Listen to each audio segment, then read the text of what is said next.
So he tries to push the guy out of the hole because he's got to, and the guy's stuck on the other side of this hole. So he worked and worked and worked till he was almost out of gas. And he even tried to back out, take his fins off, go in feet first, and try and shove the guy through the hole with his feet. Oh, man, yeah. And the guy was stuck top and bottom, and there was just no getting him out. So he comes out, tells the sheriff's department, it's impossible. And they said, well, we got to get him out. And he said, well, it's impossible. He's stuck. And you have to get in to get him out. And you can't. He's like, well, what do we do? He said, I just told you it's impossible. He said, the only thing we can do is wait a couple months and he'll start to come apart and you can get parts out. And they're like, yeah, that's not going to work. They said, we got to be able to call somebody. And Jeff said, well, there's only one guy I know crazy enough to attempt this. What's going on, everyone? We are back from a month-long hiatus. All this time doing all these interviews, I thought, it's time for me to do a little mini adventure of my own. But that's a story for another day. I'm glad to be back. Today's episode, I sit down with Edd Sorenson, a technical cave diver and cave diving instructor examiner based out of Marianna, Florida. He is the founder of Cave Adventures, a cave diving training and exploration company that offers courses and expeditions for cave divers of all levels. He is known for his expertise in body rescue and recovery during rescue missions to bring back individuals who get stuck inside of underwater caves. He has been involved in countless high-profile rescues and recoveries all around the world, many of which he discusses in this episode, from the Dominican Republic to right here in the USA, in Tennessee and his primary residence of Florida. In fact, Ed has so many stories that I decided to split this 2.5-hour conversation into various chunks. So this particular episode will comprise of Ed's track record, how he got involved, differences between cave diving versus open water diving, what the allure of cave diving is, and how he compartmentalizes death. And he even goes into one particular experience of having to break a body apart in order to get it to the surface. Now, the next few episodes will go into even more depth and discuss even more specific rescues and recoveries from his experiences around the world. Now, for clarity, a body rescue is when the diver comes out alive. A body recovery is when the diver isn't as fortunate and they come back dead. Almost no one who gets stuck in these underwater caves comes out alive. Ed is known to be the only person in the world with more than one body recovery. In fact, he has 6. So if there's any chance of survival, there's not a more equipped and more experienced person to get them out. Better call Ed. What exactly is the business? All right. So we are a dive shop that caters mostly to cave divers. I mean, we teach everything from open water to cave diving instructors and cave diving instructor trainers. So I'm what's called a instructor trainer examiner. So I'll make I not only make divers, cave divers, but I make cave diving instructors and I make cave diving instructor trainers. Okay. So we have a full service dive shop where we fill tanks, fill oxygen bottles for the divers, helium if they want to do deep diving trimix. We are right on the man-made lake, as you saw out here. It's a beautiful 5-mile long lake, and there's 7 caves in it. Wow. So normally a man-made lake is a river that's been dammed up. This one is a magnitude 1 spring that dumps out 120 million gallons of drinking water a day out of the ground. Oh, man. So they dammed up one side, so the whole thing's drinking water, so it's nice and crystal clear. Awesome. So it's a great place for kayaking, canoeing, swimming. We have kayaks and stuff down at the dock. We have 3 pontoon boats that we rent out to the public. The main head spring is Blue Springs Park. The cave divers call it Jackson Blue. And the reason for that is if you've looked at a map of Florida, there's like 7,000 Blue Springs. So Madison County would have Madison Blue. Jackson County has Jackson Blue. Oh, I see. So I did get in trouble with the locals one day when I was speaking, and I called it Jackson Blue. And this good old Southern boy stood up and he said, you're new to our town and you come in here and just rename our stuff. What gives you the right? I said, sir, I'm not trying to do that. And there was a guy, it was called the Blue Springs Working Group, and it's to preserve the springs.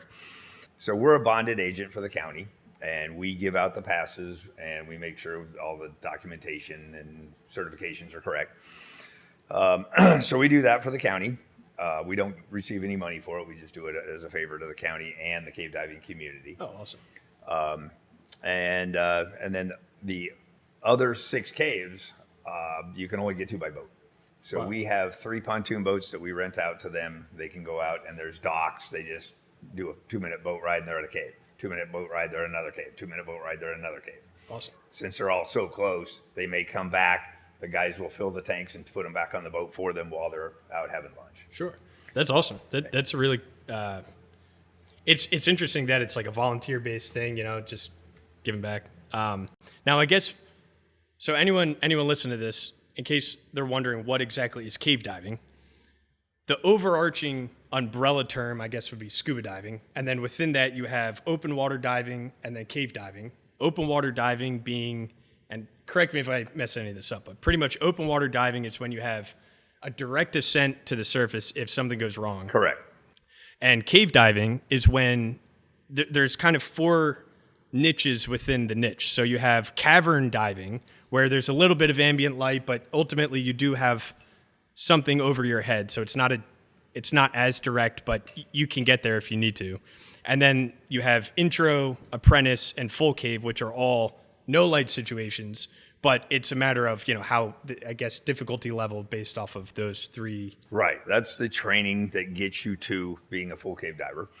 So, yes, with open water diving, it's generally done in a single tank with a single first stage and second stage, sometimes what's called an octopus or an octo, a secondary second stage in case your first fails, or if you need to share gas with another diver. Sure. With cave diving or overhead environment diving, we have to have, we don't have that direct ascent to the surface. So if we have a problem, when we have a problem, because there's always a problem, when there's an issue, it has to be solved before you get out. So we have redundant everything. We have minimum 2 tanks, minimum 2 sets of regulators. So a set of regulators, usually a first stage, breaks down the pressure, and then a second stage, which you breathe off of. So you have your 2 regulator sets. We have a 3 light minimum rule. So we generally have a primary light and at least what we call 2 backup lights or alternate lights. And then the cave systems are like a Swiss cheese maze of passages down there. Okay. So there'll usually be a main line, and it's generally gold in color, and it's called the gold line, obviously. And then all the side passages off of that are called jumps. So they do not connect usually. So we have to carry small reels, which we call jump reels. So if we want to go do that side passage over there, we go to there, and then we connect a line and connect it to that passage line. So now we have a continuous guideline to surface. Always have a continuous guideline to surface. Sure. You never know when all 3 of your lights may have failed, or you might have silt debris gets stirred up and it goes instantly into a 0 visibility situation. Is that what they call a silt out? That's what they call a silt out. Okay, yeah. So it's kind of like, is this a proper analogy where you have like the interstate highway being, we're in Marianna, Florida. If I want to go back to New Jersey and I can take 95 all the way up, that would be like your open water. Mm-hmm. You have your county roads, which is inconvenient, but you can get there. And then you have like your main street where you're going from town to town in the main street. That's kind of like when you're getting more into the tight situations. And then you have like a street address, which is kind of either unknown or it's like relatively few people have ever gone there versus the amount of people that are on the highway. Right. So your main line, like your I-95, not open water, but that would be your main line. So okay. You're still in the cave. So that's where the flow is coming from. That's usually where the water source is flowing out. And these are all what they call karst windows, where your aquifer actually comes out to the surface, turns into a stream, a river, whatever. So that's where the flow is coming from. And then all these side passages are just things that have been eroded away over time. So either sometimes they will branch off the main and then come back to it. Sure. Sometimes they just go out and sometimes they stay big. A lot of times they get small. And since they're less traveled and less flow, there's more dust and debris and silt and sediment and sand, clay, whatever the bottomography is. So you always want to have a continuous guideline to the surface. Okay, sweet. And maybe I'm not doing a good enough job of emphasizing the inherent danger of cave diving, but there's some kind of allure for people. So would you say that it's what drives people to do cave diving? Do you think it's more the beauty of seeing the cave, or is it just wanting to be the first person to go somewhere that no one's ever gone, or is it just kind of like a sense of accomplishment, like the way that people do mountain climbing? Or most humans have an inherent want to explore. Yeah. And with cave diving, it's what's around the next corner. So when you first go into a cavern, you're either going to go, wow, this is it. That's what happened to me. First time I ever went into a cavern, I came from the Northwest, so we didn't have caves there. We were doing deep walls and reef diving and, hunting down octopus and stuff like that. Sure. Cold, not very clear. And then I came to Florida, actually to wreck dive with an old open water instructor buddy of mine in the 90s. And everything was what they call blown out. There was so much rain and wind. He was doing wreck tours. And I was a wreck diver. So everything was blown out. There was no boats going out. And I thought, my brother and I were here for 2 weeks. And he said, well, we got to do something. And he said, well, we can go cavern diving. I said, okay, what's that? And I went in, I went, oh, wow, this is it. I got to do this. So 2 weeks later, I was back in Florida getting cave certified. And then I found out that I was pretty good at it very quickly. And then in a very short time, I was asked to be on the IUCRR. They were just putting it together at that time. And the rest is kind of history. But it's that what's around the next corner. Yeah, sure. And when you first go into a cavern, people either love it or they hate it. Right. And I mean, we had a couple come one time, and she was kind of struggling at first. And then she mentioned, I'm only doing this for him. And I said, well, then you should stop right now. Yeah. I said, because this is a very, very, very, very safe sport with good training. Right. But it can be a very dangerous and very unforgiving sport without it, or complacency, or Sure, yeah. anything along the way. I said, so if you don't enjoy this, you need to stop right now. It's either we're having fun or we're not doing it. And she said, no, I want to finish. And so she did. And he was signed up for, they were both going to do cavern, and he was going to do intro. And she said, let's leave it open. So I'm thinking, yeah, she's not going on. Well, when they finished cavern, he barely made it, and she did. But he was good enough to move on. And then he was like, well, let's think about this. If she doesn't want to do it, she's like, no, I'm ready. So it was a complete role reversal. Yeah. Where she was only doing it for him, and he was all gung-ho. And now he's like, now I have to do it for her. So, but then by the time they both finished intro, they loved it. They did some diving. I didn't think I'd ever see them back again. And a couple months later, they said, we've been practicing all those things you said, and we're ready. So you never know. One time, way, decades back, I remember shadowing a instructor class. And when the students got to this place called the Lips, it's small, skinny, and wide. And the guy that was leading that dive looked in there, and then he threw the thumb, which means we're out of here. Now, there's a golden rule in cave diving called anyone can turn the dive for any reason, anytime, no questions asked. It's not going to be, oh, you wimp, what happened? Yeah. No questions asked. Yeah. So they got out. Now, the instructor said, I know there's that golden rule, but just out of curiosity, why did you turn?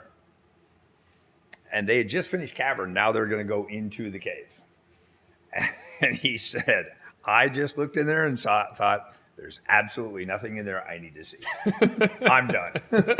And his buddies were like, "Oh, don't be a wimp. Come on." And she said, "No, no, no. This is the perfect time for him to quit." That's hilarious. So know your limitation, like Clint Eastwood said. Man's got to know his limitations. So Yeah. So one last piece of the foundation to lay before we kind of move on is what is sump diving? okay, It's different than cave diving in a so way, right? you have cave diving, which are completely water-filled caves.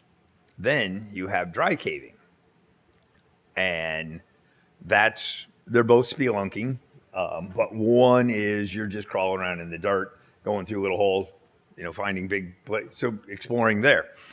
There's a lot of caves that when they drop down and that fills up with water, that's the sump, kind of like a P-trap. Okay. Yeah, So when you go along and then you have to drop down into that water, now you're cave diving. Sure. So you're dry caving, then you're cave diving, then you're dry caving.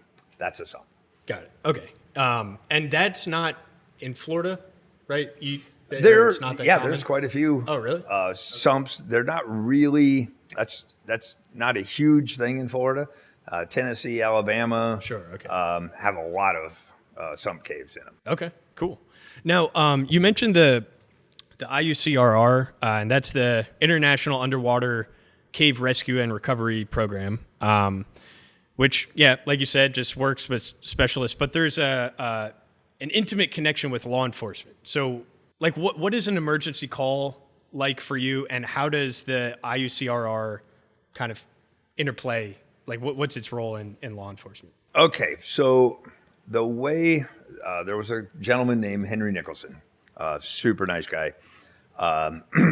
He was ex-law enforcement, and he was also a cave diver.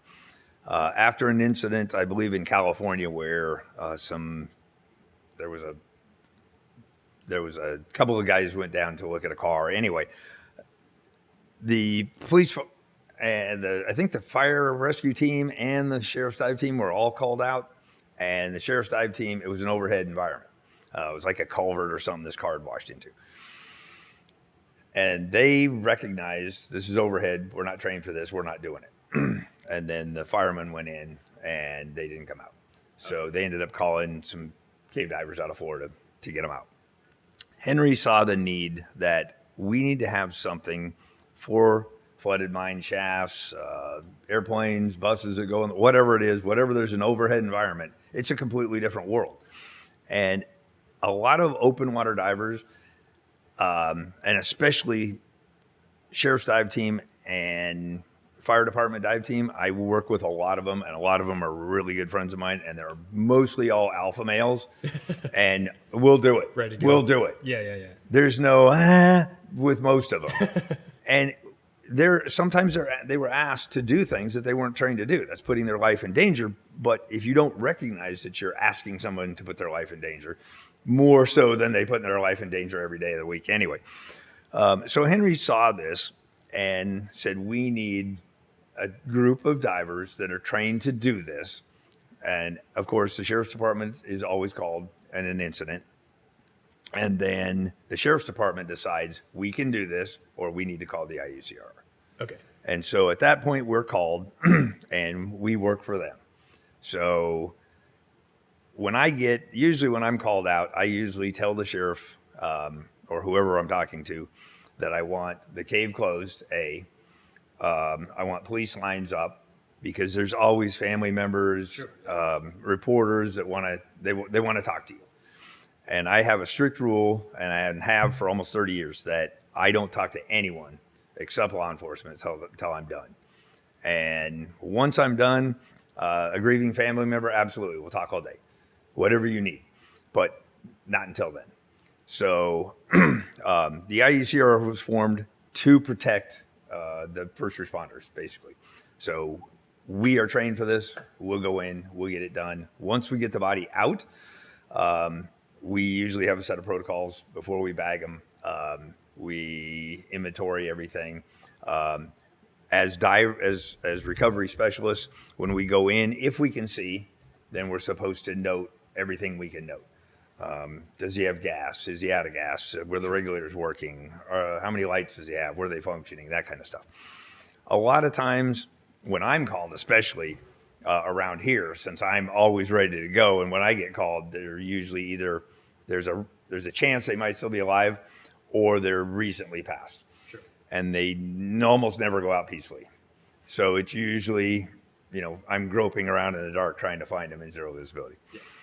So a lot of the recoveries, I don't even ever inventory them, because by the time I get out, I usually have decompression to do. So I usually hand off the body to a sheriff dive team or a fire department dive team person. They take the body up. They do the inventory. My wife Stacy has been on most all of the recoveries and rescues that I've done. She is quite adept at making sure things are inventoried. She knows what to do. She knows how to do the paperwork. She knows how to handle law enforcement. In fact, one of the first rebreather fatalities here, I think in like 2000, maybe 7, the law enforcement dive team that was there, they'd never seen a rebreather. And Stacy ended up jumping in the water in her street clothes and showing them how to take this stuff apart and get them all stripped down. So, so we usually have my stuff is always ready to go. My guys know, they have a checklist when I get a call out, and that's why some of the rescues have been successful when they shouldn't have been. Is they can usually have my truck loaded and ready for me to go in minutes. And then, of course, the boats are always ready to go. So that's why the rescues that I have done have been successful. And I think there was an interview, one of the TV interviews, where I gave most of the credit to my guys. I said, they make me look good. On that one particular one, my truck sits right here, driveway's right there. So they had the truck in the driveway in seconds, and then there's other guys that are grabbing all the stuff. And they had my truck loaded in literally minutes. And I went to take off. It was right down here at the park, which is less than a mile away. I went to take off, I looked in the mirror, and I see Frank back in the back of the truck. And I stop, I'm like, what are you doing? He goes, go, go, go. And he's laying down, putting my regulators on my tank. I'm driving 100 miles an hour down the road. In fact, they actually did a recreation of this, where they had boom trucks filming this. Well, we're doing this, actually driving down the road. That's great. So having my stuff always ready, and having a really good crew that knows what to do, how to do it. They don't get flustered. And they have a checklist. Yeah. Is everything there? Because the worst thing is, if you're clinging to your life, I get there and I go, oh man, I forgot my.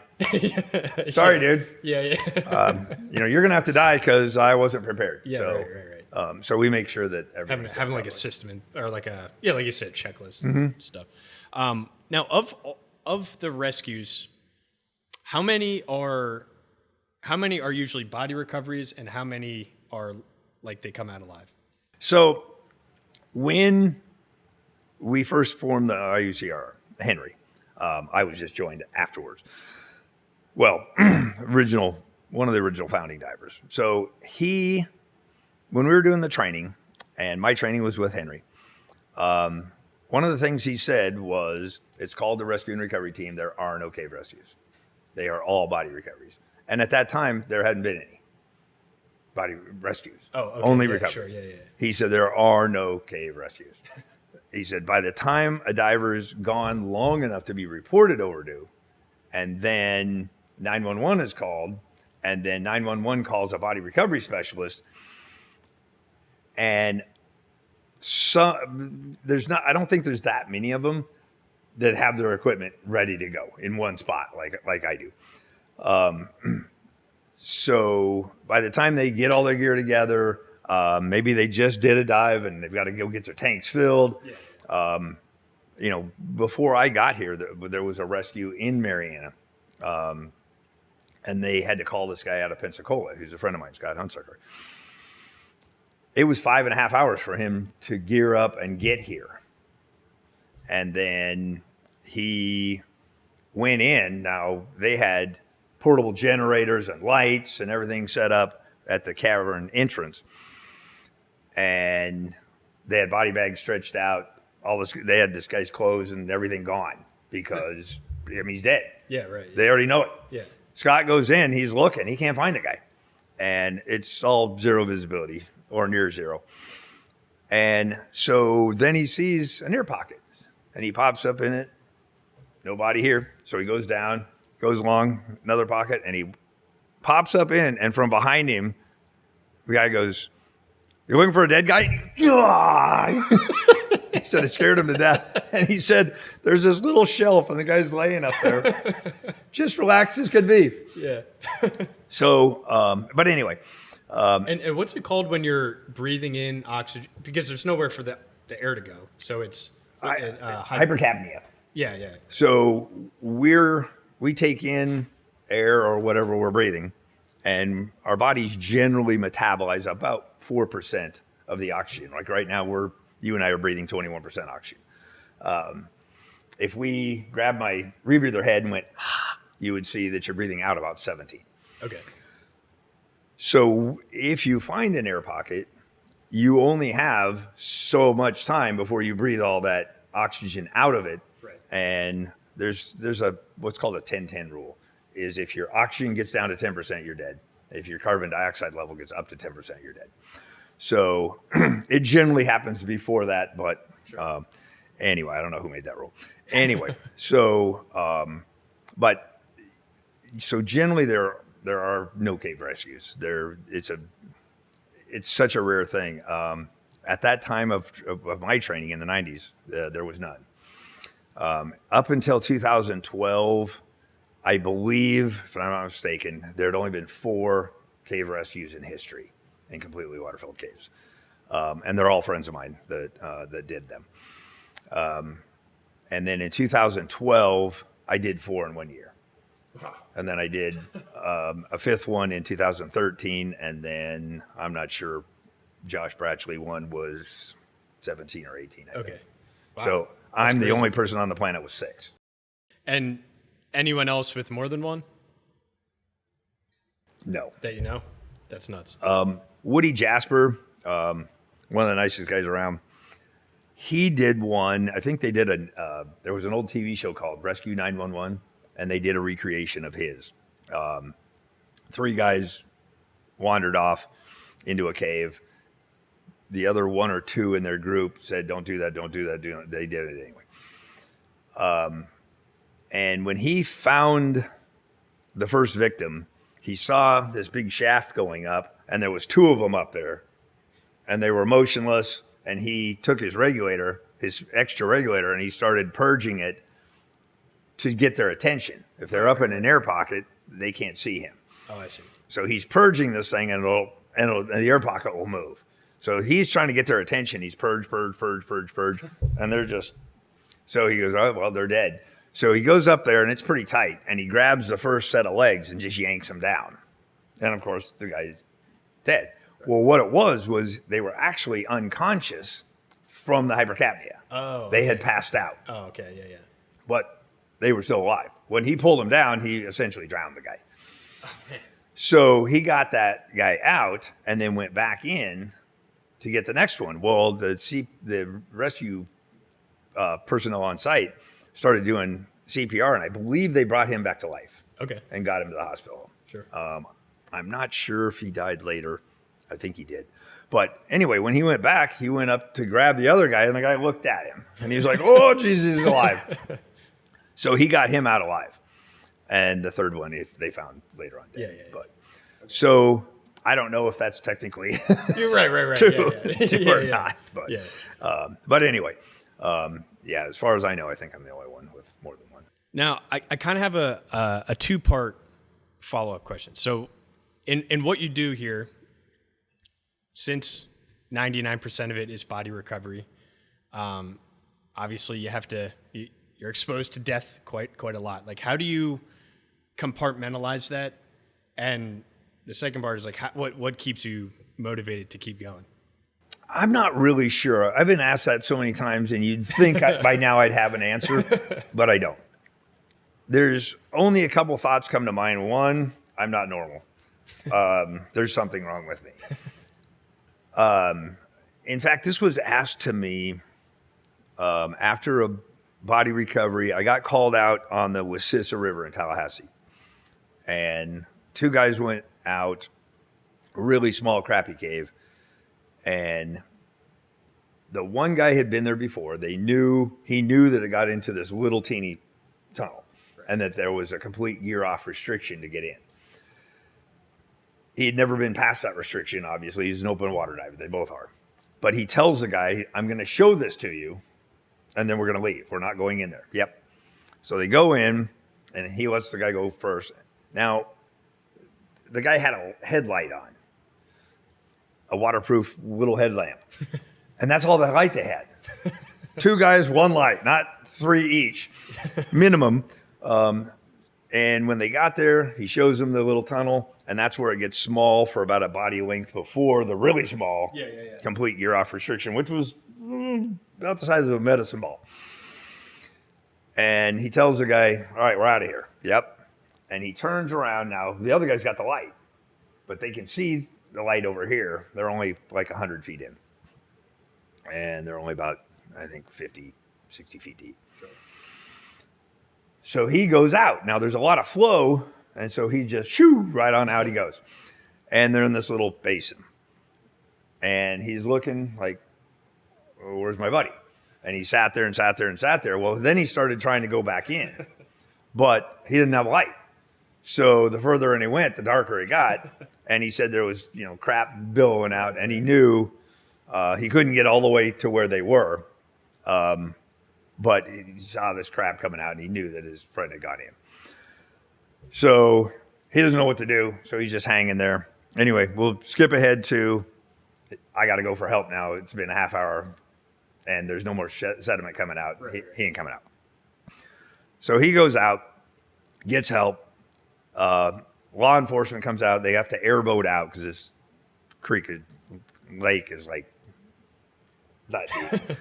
So they airboat out, and they call the closest guy. So it's usually whoever's closest of the IUCRR divers. And then that one happened to be a guy named Jeff Bauer, who's a friend of mine. Really super nice guy, great diver, deal with him a lot. And they told him it was small, so he did a lot of his diving with back mounted. I only dive side mount. But he does side mount, so he brought his side mount gear.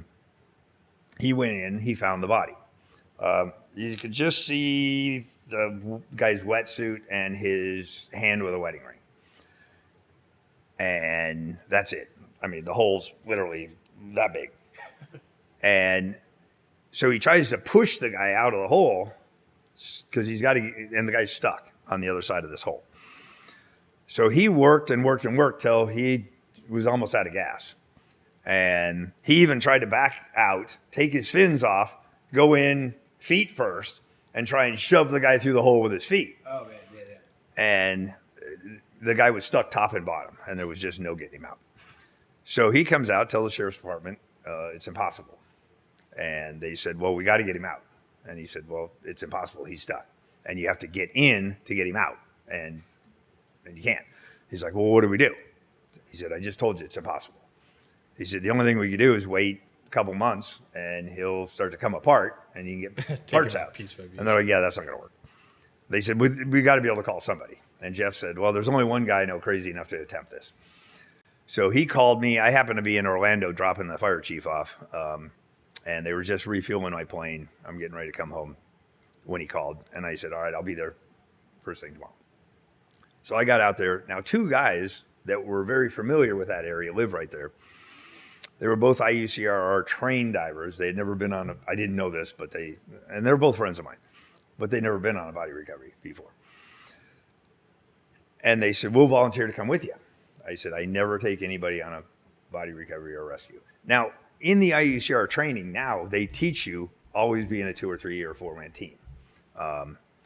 And I've always done them by myself. I don't want to worry about anybody else when I'm in there. It's usually zero viz. I don't want to worry about anybody. So I just do them by myself. And I said, I don't take anybody with me, but you can come along for logistics if you like, because you know it and I don't. Yeah. And they said, well, we'll bring our gear just in case. So we'll narrow it down to a really short story, and it's already too long. But so I find him. I can't get in either. And I notice there's a big rock next to him. So I figure if I could just pry that, because I could see it drops into a pit past him. I could just see past his side. Right. So I thought if I could just, with a pry bar, pry that rock loose and it falls down, I take off all my gear. I get in there, get him out. So I get out and I'm telling the cops this, and they're hearing, Edd can do it. Get him pry bars. So they went, airboated back, and they brought out every pry bar known to mankind, I think. They had like 3 5-gallon buckets full of every pry bar you could imagine. And then one of them was a 5-foot-long Johnson bar. And the one guy kept saying, don't do this, don't do this. This is all breakdown. He said, look what happened to Cassidy. It was a cave that collapsed on a girl. And he said, you move that rock, that whole cave could collapse on you, and you'll be in there too. And the cops are like handing me bars. Go, go, go, you can do it. Yeah. So I went in, and he decides he'll come with me. And as soon as, and I'm working this little tunnel, and I'm trying to manipulate a 5-foot-long bar in this little teeny tunnel. And every time I'd move it, shit would just break loose and go by. And I'd just tuck my head. Don't let me die, don't let me die. And then I'm like, you okay? And he's gone. As soon as that poof of shit came out, he was out of there. So I'm working, and that rock, instead of dropping like I was hoping it would, it pivoted. Okay. And now it just blocked any hope of getting him out. I'm like, oh, what did you just do? Yeah. So I end my dive. Now, this was about the 3rd dive of the day. I'm already tired.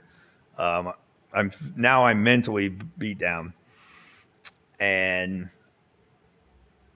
I'm like, what just happened? Well, I ended up having to go in, find a different way in, take off all my gear, shove it through a little hole, and I had to bring him out through like this little mailbox slot. But that's a whole nother really good story if we finished it. But the moral was, back to the guy, when I got him ready to come through this little slot, the slot's smaller than the body is. So I come out and I tell him, I made this harness. It's going to go a loop here, around this armpit, back through the loop, around this armpit, back through the loop. And this is something I just came up with, because sometimes when you're pulling on them, you can pull body parts off and damage the body. And we like to bring them out intact. So I get out and I said, I need both of you in there. You'll be on the cavern side, and there's a little slot. I'll throw the leash through there, and I'll need you guys pulling while I tuck and push and shove and shoehorn him through. Okay. So we do this. We get in there. I got to take off all my gear again, go through this hole, go through, go down, drop down to the bottom. I've just made this harness. I bring him up. I don't even know if it works yet. It was just an idea I had. So I bring him up. I throw the harness through, and it's about a slot about that wide that they got it, or that long, and about this tall. So I get him ready. I throw the thing through, and I get him up there, and I put him in there upside down. Okay. And he's rigor mortis like this, and his legs are back here, like he's kneeling. Oh, yeah. So he looks like a Z. And I got to fit him through a slot. And I'd already told the law enforcement ahead of time, I'm going to need to break his arms or manipulate them. So there's a little slot that I could see the guys and talk to them. I'd take my reg out and I go, all right, pull. So they're pulling and I'm tucking and shoving and kicking, and he's going, and he gets to here. And I manipulate his arms. I go, pull, and they're pulling again. When we get to his legs, I'm doing it again, and they said it was the most horrific sound they'd ever heard. And I yell to him, pull! So they're doing it, and he's moving, and I'm thinking, once we get past the thickest part, we're home free. And all of a sudden, he just stops. And I'm kicking and fighting and shoving and tucking and shoehorning, and he's not moving. And so I go back to the hole, and I yell, pull! And I'm looking, I'm like, oh shit, they're gone. And apparently when his head came out, they'd never seen a body before. So this dead guy's head comes out, and they panicked and bolted and left me in there. So I ended up I'm like, well, shit, I got to get this guy out of here. So I kept going, and then I had to go pick up his BC, which is on the other end of the room, and fins and mask and all they shed gear. So I dump it all out, and then I get out. Well, a couple days later, he came over, And he goes, can I talk to you? I said, absolutely. What's up? And he goes, and he looks around like we're going to do a drug deal or something. You know? Do they ever come visit you at night? I'm like, no. And apparently, he said, every time I close my eyes to go to sleep, I see that face. And he said, how do you do this? And then he said, what about the first one? I'm like, no, I don't even remember her name. I remember kind of doing the job. But anyway, so the answer is, I don't know. On some of these impossible ones, I'm always asked, well, how could they not do it and you could?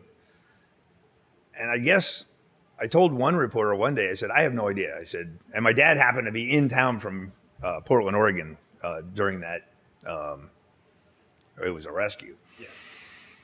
And I said, my dad taught me whatever I do, you're not done till you're done. Right. There's no quitting. Yeah. We don't quit and go home. Right. You work till you're done.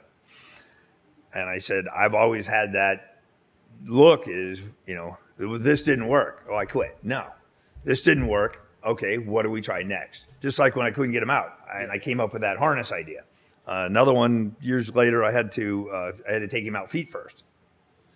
And so I ended up making a harness that went around their waist, came down through another loop I put in it, and then it went around their knees. Okay, yeah. Through the loop and down. So when I'm pulling, it's pulling from the waist and the knees. Yeah. And it's keeping the knees together because a lot of times you don't want arms and legs and stuff sprawling all over when you're trying to get them through a restriction. Right. And people say, where did you buy this? I said, I didn't buy it. I made it. You can't buy something like this. And they go, well, how did you come up with this? I don't know. His body was doing this. I needed it to not do that. Yeah. So, you know, when we talk about training, I don't know how the IUCRR training is now. Lamar Hires, that owns Dive Right, and John Jones, I believe, are the only two instructors that teach IUCRR. They had asked me a few years ago, John Jones did, if I would be interested. And all instructors charge money for their classes. The IUCRR does not. So every time Lamar and John do a class, it's all volunteers out of the goodness of their heart and the want and need to spread this information. So I have no problem doing that. Obviously, I've been doing body recoveries for free for, 25 years plus. And, but I've been asked numerous times, can you teach me a class? I said, no, the IUCRR class is done by them. But when I did mine, it was all paperwork, how to do incident reports, protocol, what to do. Post-mortem stuff. Yeah, and I was never taught.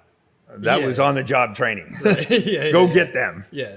And another time I was asked, I think during the Josh Bratchley one, they said, what's your plan? They got this big mobile command center set up. And I remember they were waiting for me. I'm having to fly in. And the other divers from the UK showed up to look for their friends. They'd already done 8 dives over 11 hours the day before.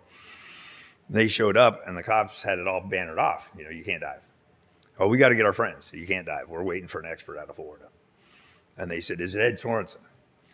And so apparently they knew who I was. One of that group had called at 2:30 in the morning. But anyway, the cops are like, they're all sitting around. There was 3 different law enforcement divisions there, 3 or 4. And then there was like 200 dry cave. Tennessee is real big on dry caves. Right. And they have there was like 4 different chapters of volunteer dry cavers there to help out in any way they could. And they must have had, this was like a 40-foot mobile command center. And I don't know how many people they had fit in there, but it was a lot. And they said, so they're all waiting for this expert. Like, I'm going to have these, words written on stone tablets. And they said, okay, what's your plan? I said, I don't know. I don't have a plan. And they're like, what do you mean you don't know? I said, I don't have a plan. I said, I've been doing this a really long time. And every single one of them been different. So I don't come with a plan. Right. I said, I go in, I see what I see, I make decisions based on that.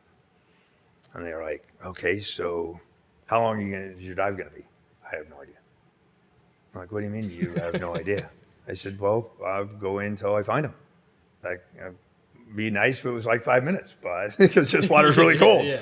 But it might be, I said, my suit heater just broke a couple days ago. I said, so I don't have a suit heater. And this is 50-degree water. I said, so I won't be in there more than 3.5 hours. I guarantee that. And they're like, okay, so you're going to use their line or yours? I don't know. And I think at this point they're thinking, did we get the right expert? Are we sure this guy's even an expert? Yeah. And, I just said, and they were like, well, what do you mean you don't know? I said, well, if their line's good, why am I going to waste time laying another one? And just have something else in the way. I said, if their line's no good, I'll cut it, get it out of the way, and I'll lay my own. And which is what I did. So there's no way to teach this. I've helped a lot of people with giving ideas. I just had a rescue team. If you're watching, I'm really sorry that I don't remember where you're from. But they had like 22 people on a Zoom call thing. Okay, yeah. And I gave them as many tips and pointers as I possibly could. But how I designed these things, the ones I had designed, harnesses to help extractions, and then ideas on how to come up with their own. But it's just, I don't know. You either have it or you don't. Well, in any event, you have one hell of an inspiring story. I think it's such a fascinating, such a unique career or activity that you undertake, and you really do, I think, exemplify the goodness of humanity. So this is a great conversation. Thanks so much for coming on, man. Thanks for having me. Appreciate it. Yeah. Bye, people. Thanks, everyone. Take care.